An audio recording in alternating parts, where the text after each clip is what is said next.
hanggang ngayon, OVP pa lang din ang papadrug test. I wonder why. Last question, please.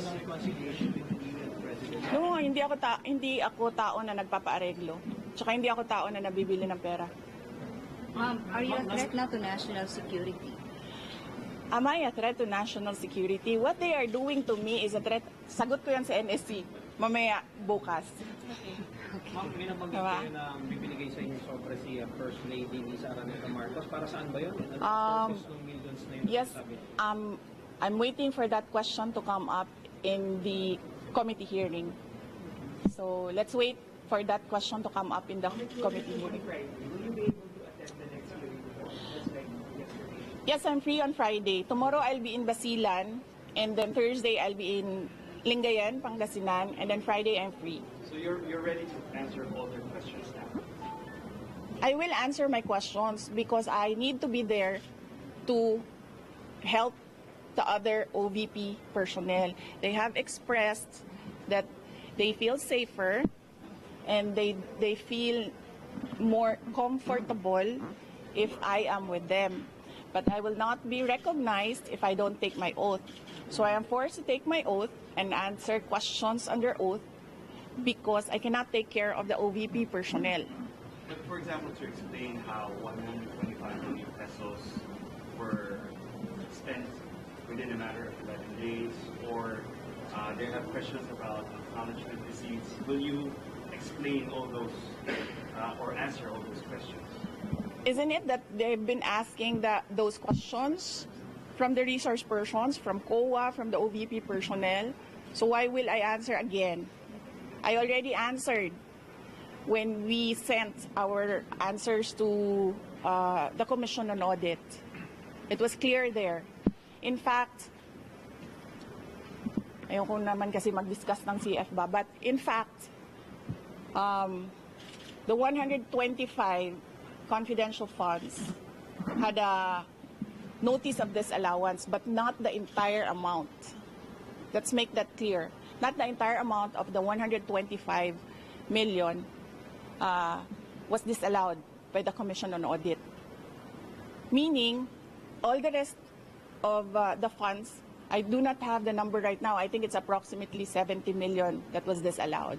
But that is subject to appeal because gusto ko ba sabihin ito sa inyo? Dahil during the discussion, I was telling the lawyer to submit a document.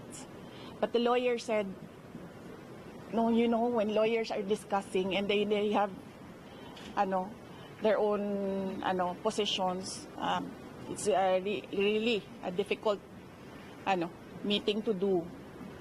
I said to submit, and then the other lawyer said, do not submit.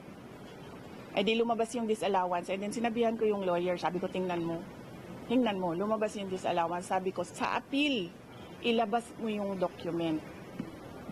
Ma'am, si Colonel Lachica and Colonel Nolasco na nabanggit po naman. Wait lang ha, so tapusin ko lang.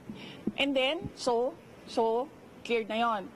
The first, second, and third quarters, undergoing audit. Merong AOM na sinasagot namin ngayon. Okay? For DepEd, the first and second quarters, may credit notice na yon. Ibig sabihin, cleared na ang buong pera. Diba? Ewan ko lang kung sinasabi ito ng mga congressman. Of course, hindi nila sinasabi, diba? Because they want to present their own narrative. Tapos na yon. The money in DepEd, first and second quarter, cleared with credit notice. The ongoing audit is on the third quarter only. And it's ongoing. So you cannot question an ongoing audit. And you cannot audit the funds of any government office because that is the exclusive domain of the Commission on Audit. Bakit nag-audit ang ating mga congressman? Dapat sila gumagawa ng batas. Nakikita nyo? Sinasabi na nila ngayon, in the proper time, we will legislate. Kasi sinasabi namin where is the proposed legislation? Hinahanap namin. So ngayon, dinadagdag na nila yon. Madali lang naman siya pakinggan nyo lang, basahin nyo lang lahat ng mga nangyayari.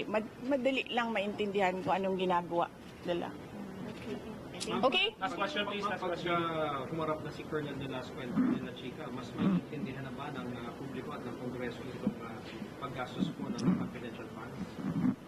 Really, I still say that confidential funds, the use of confidential funds cannot be divulged. Sinasabi ko pa rin yan.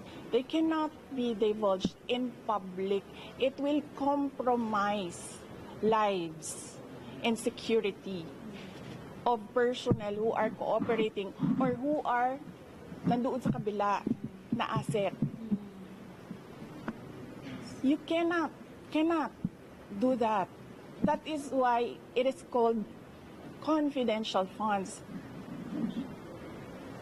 Executive, Thank you. let's get your reaction to sa comment ko ng ilang congressmen na parang nagkakaroon ng umaharap sa pagdilihan. Oo, kasi tineterrorize nila. Of course, magkakasakit talaga ang tao na hinaharas mo, tineterrorize mo. Ako lang naman ang hindi nagkakasakit dahil politiko ako. You can terrorize me and harass me all you want. It does not matter to me.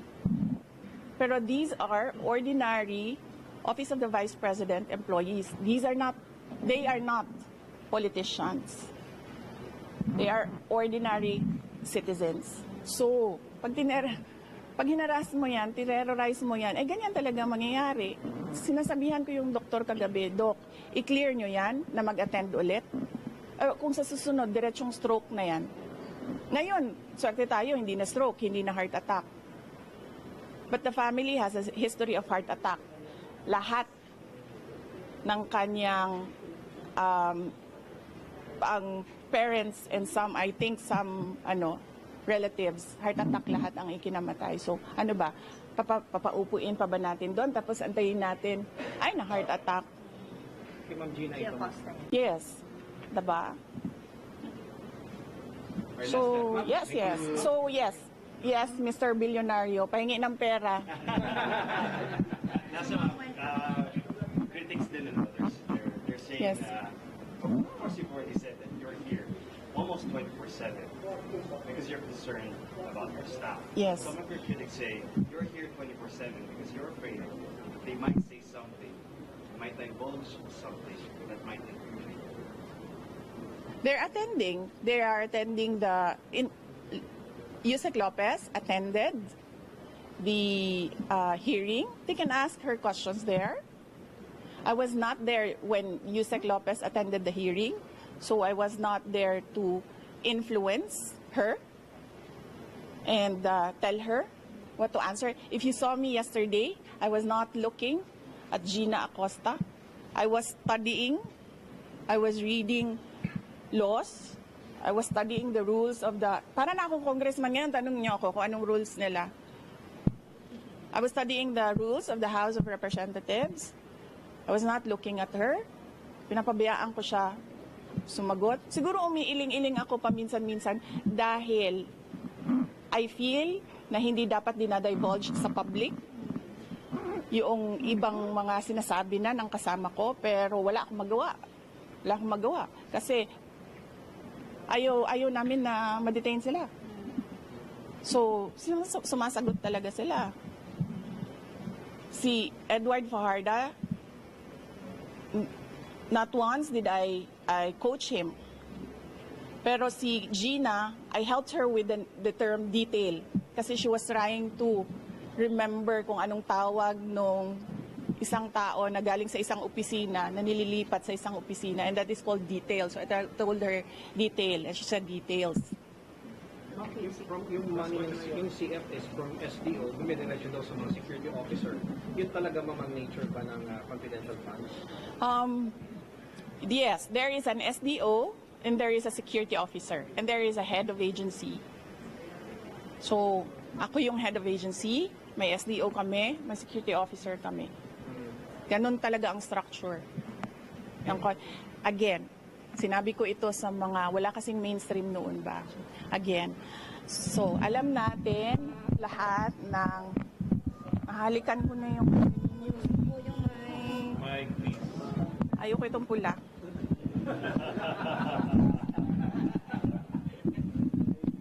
Saan galing yan? Ayun. Okay, saan? Saan ako? Okay. Alam nyo, di ba, meron kayong mga naririnig ng akusasyon ng nakawan dito sa ating gobyerno. Corruption in government. Naririnig nyo ba na millions ang ninanakaw? Hindi, di ba? Ang naririnig nyo, billions ang ninanakaw sa budget natin. Alam nyo bakit 150 million lang yon? Kasi kinompute yun kung buwan-buwan ano ang gagawin at ano ang i-implement. Napakaliit na amount ang 150 million. So bakit kami magnanakaw ng 150 million? Ang nakawan sa gobyerno, billion. Ginamit yun sa trabaho. Bakit 125 plus 500 lang yung sa Office of the Vice President? Kasi kinompute yun. Buwan-buwan. Ang problem sa 125, binigay siya sa amin December na. And requirement in government offices, you have to utilize money before December 31, before the end of the year. So ang ginawa, lahat ng preps, in-implement. Diba? And as I said, government offices disperse millions, billions in a day. Sa DepEd, nagdi-disperse kami. Nagdi-disperse. Pumipirma kami ng cheque. Multi-million. Kung i-total mo ang mga checks araw-araw na nalalabas sa DepEd, billions. Nagbabayad kami, nagbabayad. So, bakit nila kine-question yung pagbabayad ng millions in a day? And that is, part of work of government offices to disperse money every day and pay obligations. Ginamit yun sa trabaho. Pinipilit lang talaga. Dalawa na ang maro ko. Si Marisol at si Kanina po niya po sinisenyasan lang. Tama na. Anong oras na? Kung ako lang Oo, kasi alauna na, and I have to be back tonight. Ayaw nila ng gabi. Na ano sila sa gabi. Ma'am, basta yung promise Yes. na listahan mo, ma'am. But tomorrow, balikan ako sa sila. I leave in the early morning. Yes, leave early morning. And then, balik ako sa gabi. Oo. May flights naman. Si Yusek Lopez. Nandiyan mama niya. Pasok. Tsaka nandiyan yung lawyers niya. And ayoko makipag-usap sa mga abogado kasi lahat ng mga abogado, pag nag-uusap-usap sila, magaling lahat ba? 'Di ba? Lahat sila, ako yung magaling. So, parang ayoko sumali sa legal discussion. Ma'am, gaano kahabang listahan ng mga threats sa'yo? Can you... Or sit down daw, sabi ni JC. Tawag ni JC, pag ako nagtatag, si Ma'am, may papaalam kami. Ma'am, can we stay here? Kasi pinag ko si Bobby sa araw. Talaga kami. So, yun, Ang sabi kasi ng PMM kami, last nakakapagabalo sa ibang teacher. Uy, hindi. Yun daw ang ano nila. Dito lang kami sa gitna. Pero kung ako masusunod, dito sila. Ma'am, please, kasi ang init talaga, mamagulak kami. All the time, wala kaming sunblock, ikaw Ian, meron. Ma'am, kasi all the time, the cameras are really there para just in case merong Okay, kami. so sandali lang. Let me just at least, Okay, wait lang. Pag mula natin, ang reason nila is nakakaabala kayo sa patient sa taas. Sige. So, kung wala na. kung Dito lang kami hindi sila papayag kasi nga primordial yung patient care eh. It is primordial for them kasi sila yung nag-aalaga ng pasyente.